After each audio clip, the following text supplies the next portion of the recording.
Augustine, Jude, Alexander, Joel. മക്കളെ, അങ്ങനെ ഈ അധ്യയന വർഷവും കഴിഞ്ഞു.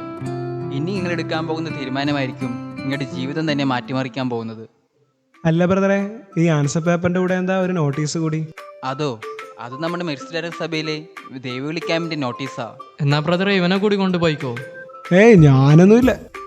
അതെന്താണ് നീ വരാത്തത്? അതോ, ഒരു ജീവിത വിലയുള്ള എൻ്റെ ബ്രദറെ, അത് എൻജോയ് ചെയ്യാനുള്ളതാണ്. വെറുതെ സെമിനാരി വന്ന് എന്തിനാ കളയണത്? മക്കളെ, അതിന് നിങ്ങൾ വിചാരിക്കുന്ന പോലുള്ള ലോകമല്ല സെമിനാരി. അതൊരു വേറെ വൈബ് തന്നെയാണ്. കാരണം ദൈവത്തിന് വേല ചെയ്യുമ്പോൾ കിട്ടുന്ന സന്തോഷം അതൊന്ന് വേറെ തന്നെയാണ്. നിങ്ങൾക്ക് പത്രോസിനെ ദൈവം വിളിച്ചത് എങ്ങനെയാണെന്ന് അറിയാലോ. വെറും മീൻപിടുത്തക്കാരനായ പത്രോസിനോട് യേശു പറഞ്ഞത് നിന്നെ മനുഷ്യനെ പിടിക്കുന്നവനാക്കി തീർക്കാമെന്നാ. ഇപ്പോൾ മനസ്സിലായില്ലേ എത്ര വലുതാണ് ഈ ജീവിതമെന്ന്? അത് മനസ്സിലാക്കണമെങ്കിൽ അവൻ പറഞ്ഞിട്ടുണ്ട്, കമാൻസി, നിങ്ങൾ വന്നൊന്ന് കണ്ടു നോക്ക്. എടാ, എനിക്കൊന്ന് പോയി കണ്ടാ കൊള്ളാന്നുണ്ട്. എങ്ങോട്ടാടാ? സെമിനാരിയിലേക്ക്. അതൊന്നും നീ വിട്ടില്ലേ?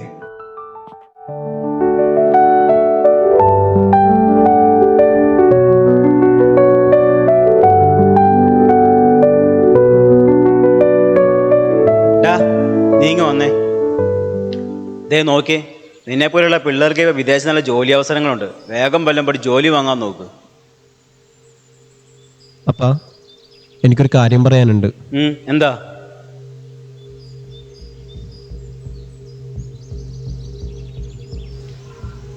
വേണ്ട വേണ്ട, ഇതിൻ്റെ ഒന്നും ആവശ്യമില്ല. ഞാൻ അകത്തുനിന്ന് പഠിക്കാൻ നോക്ക്. പഠിച്ച പോലെ ജോലിയും വാങ്ങാം.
മോനെ, മോനെ,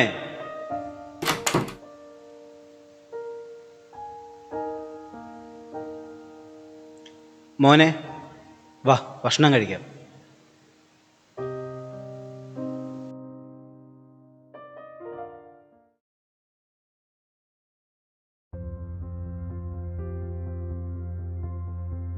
മോനെ, നിന്റെ തീരുമാനത്തോട് ഞാൻ യോജിക്കുന്നില്ലെന്ന് നേരത്തെ പറഞ്ഞല്ലോ.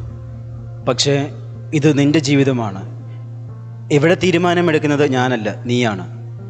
എന്നാൽ നീ എടുക്കുന്ന തീരുമാനത്തെ നീ ഉറച്ചു നിൽക്കുക. എല്ലാ ജീവിതത്തിനും അതിൻ്റെതായ ബുദ്ധിമുട്ടുകളുണ്ട്, പക്ഷേ സന്തോഷത്തോടെ ഇരിക്കുക, അതാണ് പ്രധാനം. നിനക്കെന്തെങ്കിലും പ്രശ്നങ്ങളുണ്ടെങ്കിൽ എന്നെ വിളിച്ചാൽ മതി.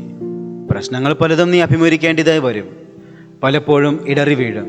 എന്നാൽ പരിശുദ്ധ അമ്മ നിന്നെ സഹായിക്കും. പ്രാർത്ഥിക്കാൻ എന്നും നീ സമയം കണ്ടെത്തണം. വീട്ടിലുള്ള കാര്യങ്ങളെക്കുറിച്ച് ഓർത്ത് നീ വിഷമിക്കേണ്ട. ഞങ്ങളെ നിന്റെ പ്രാർത്ഥനയിൽ ഓർത്താൽ മതി. നീ പിന്നെ ദൈവത്തിൻ്റെ പുരോഹിതനാകാൻ പോകുകയല്ലേ, അതുകൊണ്ട് നിന്റെ പ്രാർത്ഥനയ്ക്കും ശക്തിയുണ്ട്. നീ വെക്കുന്ന ഓരോ ചുവടുകളും ചിന്തിച്ചായിരിക്കുക. ഓരോ പടിയും നിന്നെ വിജയത്തിലേക്ക് തന്നെ നയിക്കും. ധൈര്യമായി മുന്നോട്ട് പോകുക. അവസാനം നിനക്ക് ലഭിക്കാൻ പോകുന്ന ആ സന്തോഷത്തെ ഹൃദയത്തിൽ പേറി നീങ്ങുക. ആ കവാടം നിനക്ക് വേണ്ടി തുറക്കാൻ ഞാനും പ്രാർത്ഥിക്കാം.